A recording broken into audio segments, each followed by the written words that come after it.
Nate, and I want to do a follow-up for the urbanite pathway and patio to show you how it's progressing along.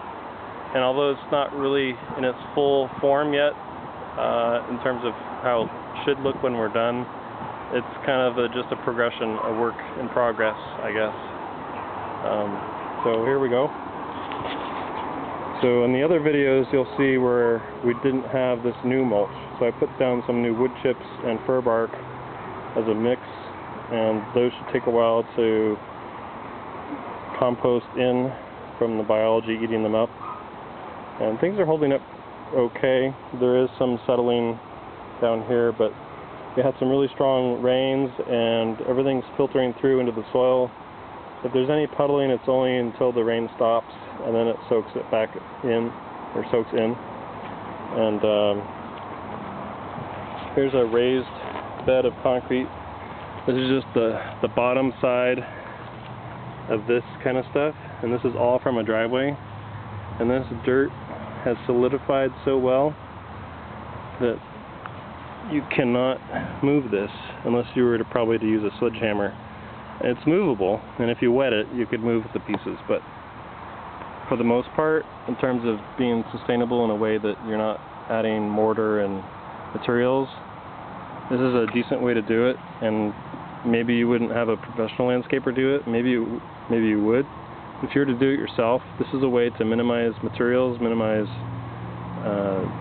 resources, and this is all the soil from doing this pathway. So I just put the soil in between these pieces to make this raised bed. I also got soil from doing the patio over there, any excess, and put it in here. So here I used a big block that I couldn't break up as a seat.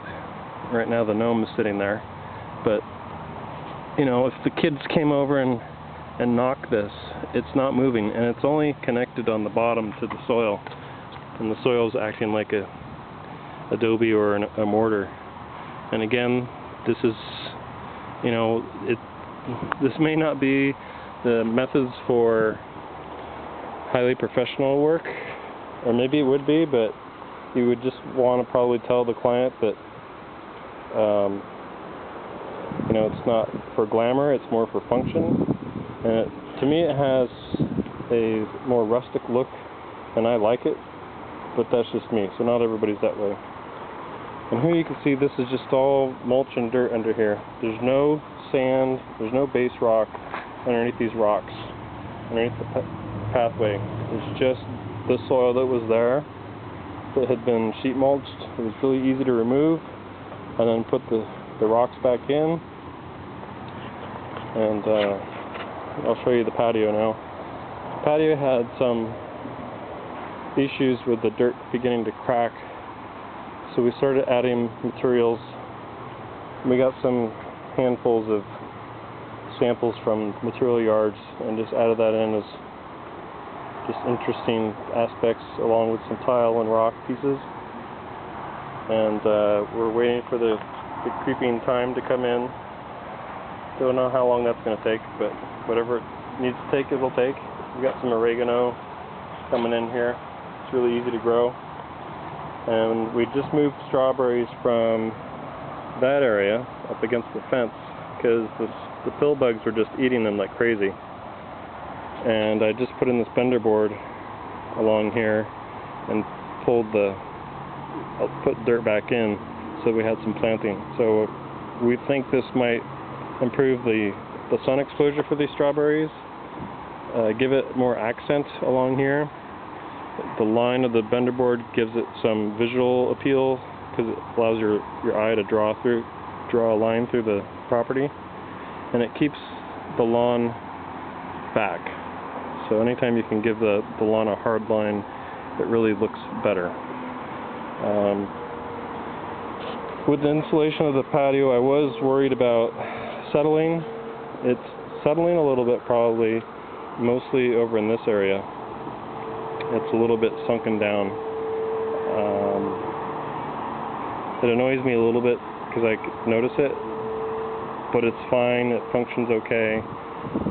There is a little bit of a rise between the stones and the dirt, And if you blow this with a blower, you're going to be in trouble because of all the wood chips.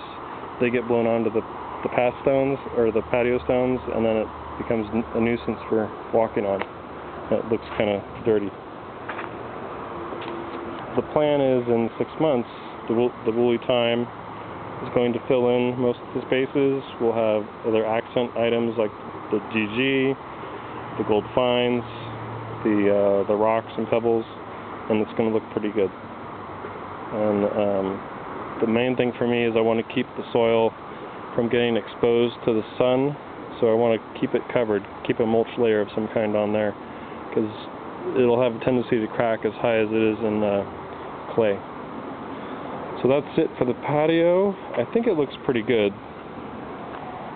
If you think differently, please let me know, because I'd like to know what other people think. And the pathway I think looks pretty good. It functions really well. It's really nice to be able to come out here when it's raining and not have any dirt or mud to step in. Instead we got these nice pathways, and we used up somebody's driveway, so that removed it from going to the landfill. We're able to raise the beds and give it more interest. We've got some interest here with the gnome bench, and it just kind of sections things off and makes things more organized for the eye. So thank you for watching, and have a